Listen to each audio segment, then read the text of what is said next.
Bonjour à tous, aujourd'hui on va voir des artistes qui sont entrés de façon complètement folle sur des albums complètement fous. Dans le rap on a une culture de l'intro, de l'outro, des interludes, des skits même. C'est vrai que c'est le seul mouvement musical où on s'inquiète de comment le mec va rentrer sur son album. No offense, tout Marc Lavoine. Alors pour moi tout simplement une intro ça doit être plutôt concis, pas de refrain, ça doit donner la couleur de l'album et surtout on doit en prendre plein la gueule bordel. Aujourd'hui donc on voit des gens qui en plus d'avoir sorti des albums mythiques, ils sont entrés en dégondant la porte. Et on commence tout de suite avec Booba, Talak.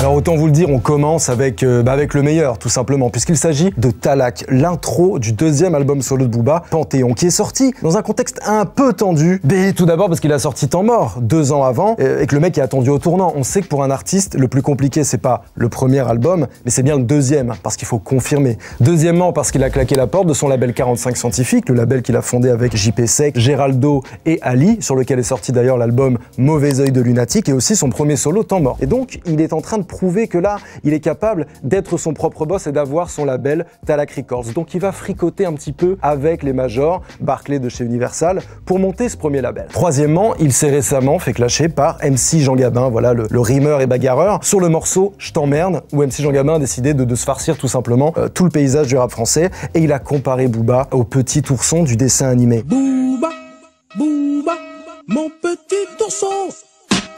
Il nique sa mère, la réinsertion. Même pas Renoir, même pas Abza. Juste un jaune d'œuf mal séca. Alors c'est un truc qui va suivre Booba tout au long de sa carrière, notamment sur les plateaux télévisés. On lui ressort toujours la chanson de Chantal Goya, mais l'attaque originelle, c'est celle d'MC Jean Gabin. Donc clairement, il est là, il va devoir sortir un album dont l'intro frappe fort, où il montre que c'est le petite personne et qu'il est capable de faire tout ça en solo. Talak est le premier morceau que tout le monde va entendre, et c'est aussi le premier morceau qu'il fait juste après Temps Mort. Heureusement des kilos de shit viennent de la côte. Chez nous on dort plus, chez nous le marchand de sable sniff de la coke. Je dépense mes dollars en sable, me balade en carbe, je dépense mes dollars en chatte et envoie ces connards d'MC en stage. Hop, on dézoome et on file en Normandie. On entre tel Morandini dans la chambre d'un jeune blondinet qui vit chez ses parents et qui fait ses premières instrus sur une MPC, Music Production Center. Alors il est là et il utilise des petits samples, des samples, je sais pas comment vous dites, et il prend un extrait de son de Jean-Sébastien Bach. Le mec avec les perruques folichonnes qu'on embrasse d'ailleurs, il a quelques classiques lui aussi. Il prend le sample, il le retourne, il le triture un petit peu, il fait sa sauce quoi, il fait son instru et avec ça il obtient un morceau.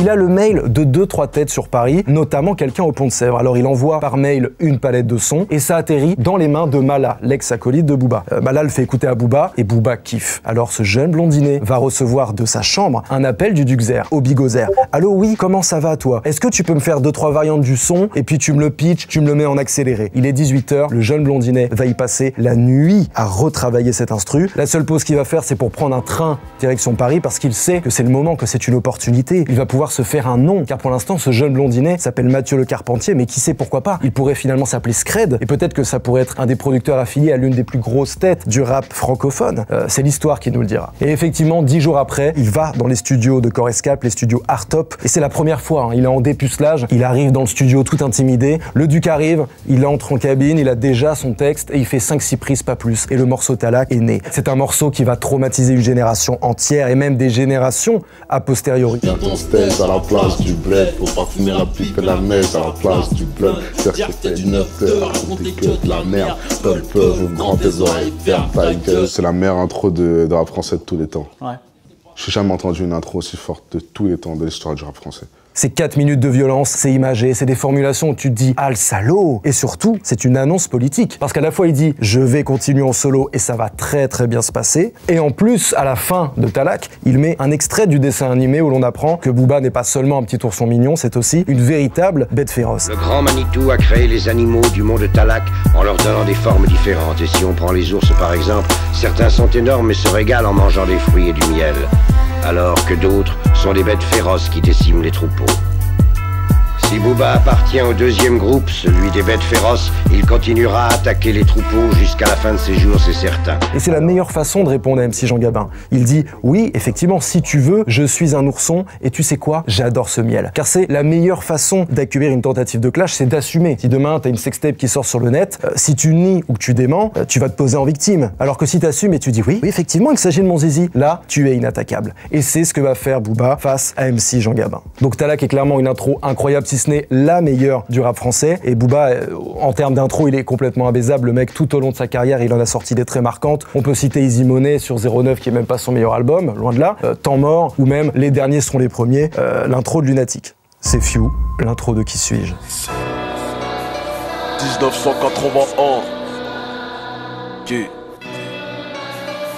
Avant 06. On est en 2006 et c'est une période de vache maigre économiquement pour le rap. Pourquoi? Les majors ne signent plus aucun rappeur. Entre 2005 et 2010, il y a une explosion des sites de téléchargement illégaux, donc en fait ça télécharge du MP3 à toute patate et ça crée des rois sans couronne comme Salif ou Nesbill que tout le monde écoute et qui ne sont pas reconnus en termes de chiffres et pas non plus par l'industrie. En fait, il n'y a que quelques têtes d'affiche à ce moment-là. Il y a Booba, Rov, Cynic, Diams et c'est tout. Kamini dans une moindre mesure.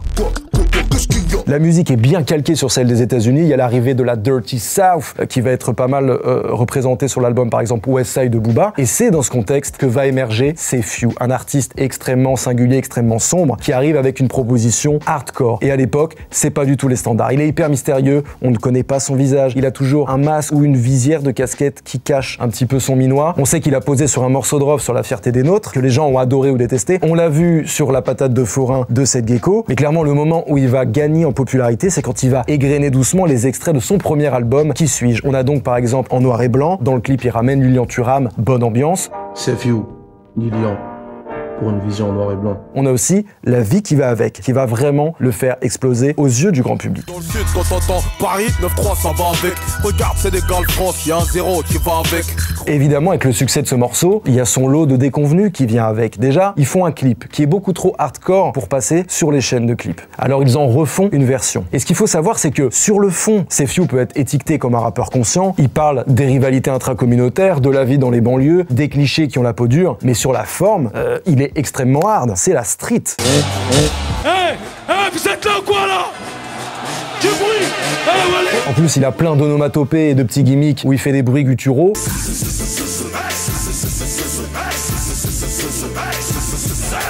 Et il va se manger une polémique, il va passer sur France 2 dans l'émission Envoyé spécial dédié au rap, et on lui fait un procès d'intention sur le fait que peut-être, en fait, il incite au lieu de dénoncer. La vie qui va avec fait un inventaire des choses qui vont ensemble, des idées qu'on associe spontanément. Ça n'a duré que 2 secondes, mais le message vient de passer. Un babtou, un blanc, va avec une ragla, c'est-à-dire une raclée. Comment faut-il le comprendre? Bon, clairement, ils font une polémique pour rien quand on écoute l'album. S'ils avaient écouté l'intro, s'ils s'étaient intéressés un peu au personnage, en fait, C'est Few disait tout. Il y avait zéro ambiguïté et ils n'auraient pas eu peur du grand méchant noir qui veut s'attaquer aux gentils blancs. Voilà, c'est pas comme ça. Donc son album Qui suis-je va sortir. Il est produit par Thérapie 2093 Crouille, le futur producteur de Caris et Booba, et il va commencer à faire des interviews. On va commencer à voir un peu plus son visage, à en apprendre plus sur lui. On apprend qu'il est éducateur à Aulnay-sous, on apprend qu'il a failli être footballeur professionnel et qu'il a fait le centre de formation d'Arsenal. Mais pour autant, sa proposition reste quand même sacrément sombre. Et c'est là qu'on arrive à l'intro, qui pour moi est l'une des meilleures du rap français. Voilà, je pose les baloches sur la commode. Les jeunes se font juger aux assiettes par des fourchettes, des couteaux, des poulets et des poulettes crouilles. On se rase la tête comme des skinettes. Tu marches pour la Z, ça rêve comme un skinette. Cet instru qui est, voilà, mortuaire, sinistre, et puis les petites voix prophétiques dessus. Et il fait 48 bars où il parle de la vie de banlieue avec un sens de la formule complètement fou. C'est vraiment en fait le meilleur aperçu de ce que tu vas te manger dans l'album. En fait, tu regardes vraiment par le trou de la serrure, tu fais waouh, il fait super sombre là derrière, non? Surtout qu'à la fin, il y a la transition avec le morceau En live de La Cave qui a été fait avec une instru où t'entends le bruit d'un brolique, et ça à l'époque, c'était novateur. Donc ça y est, tout le monde aime C'est Few, le mec explose, c'est le rappeur préféré des rappeurs. Il est aussi très sympa avec ses fans, même si, au lieu de les checker, il les détruit littéralement, il les tabasse. Parce que sans le public, y'a rien. On est là, oui. On est là, oui.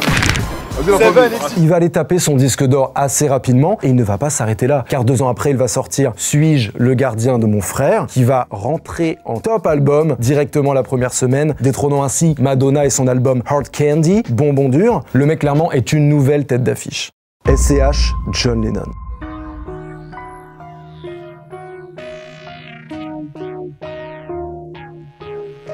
Alors aujourd'hui, on sait que A7 est une mixtape classique, il n'y a aucun souci là-dessus. Mais personnellement, je suis toujours surpris de voir à quel point sa proposition musicale de 2015 a aussi bien vieilli. Parce que c'est vrai qu'à certains niveaux, c'était plutôt mal parti. Sans parler de rap, évidemment. Parce qu'avant de devenir un mafioso, puis un nouveau riche qui a le soleil dans la bulle, SCH, c'était un raclot de parking. On a grandi dans un garage à niveau. Est-ce que vous avez déjà phasé sur un épisode de Pascal le grand frère en vous disant « Putain, la vache, ces gens existent vraiment ?» Eh bien, c'est exactement l'effet que va susciter SCH quand la plupart des auditeurs vont le découvrir dans un freestyle posté sur Facebook le 25 mars 2015. La vidéo est en 480p, on voit SCH dans ce qui ressemble beaucoup plus à une cave qu'à un studio, avec eux des teutés d'illettrés. D'ailleurs, il le dit dans l'intro. Pouton, tu te rappelles quand on rentrait dans ta soirée rabat pour la niquer? Clairement, c'est pas des mecs que t'invites chez toi, mais eux s'invitent à la fête. Et tu as ce mec SCH, alors tu comprends tout de suite qu'il sait rapper, même si tu ne comprends pas tout ce qu'il dit, et dans l'interprétation, tu sens vraiment quelque chose. Et en plus, il a des rêves complètement folles, c'est le grand écart. Il passe d'un doigt dans le cul au voyage de Chihiro en passant par les Beatles. Et c'est bien normal que ce mec sache rapper, puisque depuis 2006, il fait ses trucs dans son coin. Là, c'est la première fois que la taupe sort de terre, mais pendant longtemps, il n'a eu aucune structure, et il rappait juste avec ses potes, voilà, le cul sur un banc au bagne. À 15 ans, il a sorti son premier album Les Moyens du Bord, puis ensuite une petite mixtape revendiquée Amazon, et il mettait tout ça sur son Skyblog, il s'appelait Schneider à l'époque, et en téléchargement gratuit sur Mega Upload. Malheureusement, c'est aujourd'hui introuvable, alors que des gens comme moi paieraient pour entendre ça. Et déjà à l'époque, là on est en 2011, à mon avis il doit être sur son bac pro climatisation, et on sent, on peut déjà jauger le niveau, rapologique, hein, pas capillaire. Lyrical homicide, je les entends crier guette le missile. Vibes ridicules, un peu comme le moule beat à la piscine. Mais c'est en 2014 que tout va changer pour lui. Il va passer de Schneider à SCH, il va se professionnaliser avec le label marseillais Brabus Music, et c'est là qu'il va sortir et qu'on va découvrir Massimo, La Mallette, Mardi Gras, etc. Également le remix de On fait pas ça de la crime, qu'il connaissait un peu en musique de par ses connexions sombres. Il y aura même un street clip de John Lennon, l'intro dont on parle, qui encore une fois est beaucoup plus rue que mafia. Clairement ça sent plus l'ennui, la galère, que les mocassins à gland d'or et des pastas à la Van Gogh. On n'entendra plus parler de lui jusqu'à l'été, où on le verra sur Repro, le projet de la crime, et c'est là que la sauce va vraiment monter, la mayonnaise, et puis le jour des attentats, ironie du sort, il sort sa première mixtape officielle A7. Il faut avouer que c'est dans un contexte un petit peu particulier, c'est une mixtape extrêmement sombre, et l'intro c'est quoi? Et bah c'est John Lennon. C'est le son que tout le monde a vu sur Facebook, qui a tourné partout avec les têtes de barge. Alors ça a été un peu retravaillé par Guilty, il y a aussi un petit filtre sur la voix au début, mais la hargne est la même. Clairement ce projet il a un petit goût de revanche, on sent que ça fait des années qu'il attend ça, qu'il y a une telle effervescence autour de lui, ça fait des années qu'il mûrit ses textes dans sa chambre, pas toujours sobre, d'ailleurs il y a que 3 sons dans la mixtape qu'il a fait sobre, ça donne un peu le ton, et puis il est là quoi, avec ses cheveux longs, il utilise un dialecte des films de bandits ou des films d'Audiard, il a les cheveux longs, il est très très maigre, petite veste en cuir, imagerie diabolique, enfin clairement c'est unique sa proposition, c'est unique. Bois la tétaille, mon foie dans les toilettes, faut qu'on quitte la France à l'aise, je raison de gérer ça, j'ai des vampires en bas qui boivent le sang de Mère Teresa, je suis un putain d'indélébile, ici y'a que des Vélédas. Ils ont senti mon bras jusqu'à mon épaule, pourtant j'ai glissé que le doigt. Pour ceux qui veulent la formule magique de cette magie, pour les amateurs d'Harry Potter et des vieux grimoires, sachez que SCH a retrouvé toutes les lyrics d'époque d'A7 dans un petit livre où il écrit à la main comme ça avec sa petite mimine au stylo, et franchement je pense que ça vaut de l'or. Il les a retrouvés dans son studio dans le sud. Je suis au studio avec le A, je retombe sur quoi? Un cahier, et dedans, il y a mes textes de A7. J'ai de l'emprise sur ta go. Rêve de gosse. Caris Bison. Clic. 2-7. 2-7. Comment parler d'intro sans évoquer Caris? Quand il arrive avec Corps Noir en France, il arrive avec la puissance du bison, et ça tombe bien, car c'est le nom de l'intro, comme quoi tout se recoupe. Même si on en parle moins que d'autres singles comme Zo, etc., qui ont vraiment traumatisé tout le monde, c'est quand même une porte d'entrée vers soit les enfers, soit un projet qui a complètement bouleversé le paysage du rap français à l'époque. En plus d'amener la trappe en France, il a traumatisé toute une génération. Demandez donc à Kershak s'il s'en prenait pas plein la gueule à cause de Hors Noir. Mon frère, il voulait pas que j'écoute du Caris parce que je répétais devant ma daronne. Oui. Et ça veut dire, je demandais au grand frère de mes potes de m'envoyer les sons en Bluetooth. Est-ce que tu te souviens de ce que t'as ressenti quand tu l'as découvert? Le bruit de mon âme, ce vrac, 80 œutrés, putain de merde. Là, je mangeais des heures de colle à cause de Caris. Ouais, ça donne trop de force. Ce qui est intéressant sur Bison et sur Or Noir en général, c'est que c'est l'inverse du film américain. En fait, c'est le grand méchant qui gagne. Bison, c'est la célébration de la brutalité et du sale, et Caris est enfin le super vilain qu'il aspire à être depuis des années. Parce que quand il avait 19 ans et qu'il s'appelait Fresh, il n'avait pas encore ce super pouvoir. Il l'a perfectionné au fur et à mesure des années. Alors dans les années 2000, il va partir en Côte d'Ivoire avec son frère pour faire du commerce, mais à cause de la guerre civile qui éclate, eh bien il revient et il va poser les premières bases avec le projet 43e Bima. 43e Bima perturbe le climat. Dans les flaques, ils ont pris et le ciel s'assombrit. Zieb, Bouna, gravé, demeure. Le producteur Thérapie va le repérer et se dire celui-là a du potentiel, je vais le connecter avec Booba. Alors il le connecte et ce n'est qu'en 2011 qu'on aura la première collab entre Booba et Caris, Criminel League, où déjà Caris y est pas bien gentil. Je vais rentrer par effraction pendant qu'il copule dans l'écran de radar de recul. L'industrie en monokini, tu nous reconnais ou tu nies? Le monde découvre qui est Caris et juste après ça il va sortir une mixtape Z2RO qui est un peu un prototype test de Or Noir avec une écriture un petit peu moins fine si on peut parler de finesse pour Or Noir. Et là Thérapie, quand il va voir son freestyle Boost Caris, il va faire nom de Dieu, c'est trop, n'en dis pas plus, je te signe sur Thérapie Musique. Je te vois parler de ton département, mais personne sait où il se trouve en France. On dirait un numéro d'appel d'urgence. Ça fait 10 piges que je te la place à l'envers comme à l'endroit. Sur cet instru, je leur baise leur race. Ça fait déjà 1 minute 43. Mais ce n'est rien à côté du morceau qui va le faire exploser en 2012, bien sûr sur l'album futur de Booba, Kalash. En plus, beaucoup estiment que Caris a fumé Booba sur le son, ce qui est suffisamment notable et rarissime. Donc vraiment, sa perf est folle. Et là-dessus, il va s'enfermer avec Thérapie 2093 en studio. Ils vont enfiler les tenues de boucher, éteindre la lumière, découper la viande. Il y aura des effusions de sang absolument partout. Et le 23 janvier 2013 va sortir Zo. Oh, la giga gifle. En plus, ça sort la même semaine que le clash de La Fouine et Booba. Il y a Autopsie 5 qui sort, il y a AC Milan qui sort. Clairement, quelle semaine pour le rap français. Je n'ai aucune peine, je te nique ta race. Dans les veines, je n'ai que de la classe, c'est que de la classe. Ensuite, il va envoyer 2-3 clips, Paradis ou Enfer, dès le départ, jusqu'au 21 octobre 2013, où là, il sort l'album Or Noir. Et là, bon bah, waouh, que dire de plus, on découvre Bison. Peut-être j'investis tôt dans les narcos, je veux voir ton clito dans le merco. J'ai du sirop dans le chardonnay, t'as les chicots dans le verre d'eau, sachet dans le cartonnet, de la barbe jusqu'au nez. Ne sais pas pardonner, zoné, bébard, tu nous connais. Caris hyperstar en fait. Le mec, il a 33 ans quand Or Noir ça sort, donc tu sens toute sa frustration, absolument toute. Et le mec, on le connaît pas bien, donc quand il va sur des plateaux donner des interviews, il est glacial. Les seuls sentiments qu'il donne, c'est la haine, la colère, et voilà. Et les gens ressentent de la peur. T'as signé en maison, il rigole. Et c'est tellement puissant dans son attitude, dans sa proposition juste musicale, sans comprendre les paroles, tu peux très bien comprendre qui est Caris. Et d'ailleurs, on a des écoutes d'Américains où ils captent direct le personnage, notamment sur celle-ci. Je veux la vie belle, je suis un criminel, femelle, je te crache sur le rimel, approche de mes... Je comprends mieux pourquoi. Now I know better why he did the featuring with Future. Et pour Bison, au-delà de la cruauté des textes, même si tu comprends pas, tu comprends que Caris dans son attitude, en fait, c'est juste un grand méchant. Voilà, il y a des Américains qui tapent leur tête dessus. Ensuite, après ça, on le sait, Caris va enfanter, il y aura plein de petits-enfants, voilà, qui vont reprendre son délire, etc. Mais en tout cas, Bison, waouh, quelle expérience, bon Dieu. C'était mon petit top 4, faites le vôtre dans les commentaires, je vous en supplie. Clairement, c'est non exhaustif, on aurait pu citer plein d'autres artistes, de Lino, à Frisk Corleone, de Louane, à René Lataupe, je ne sais guère. En tout cas, on se retrouve très vite pour de prochaines anecdotes. Merci à vous et à bientôt.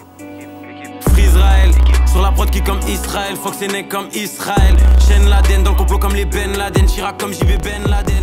Je les vois petits comme si j'étais sans pied.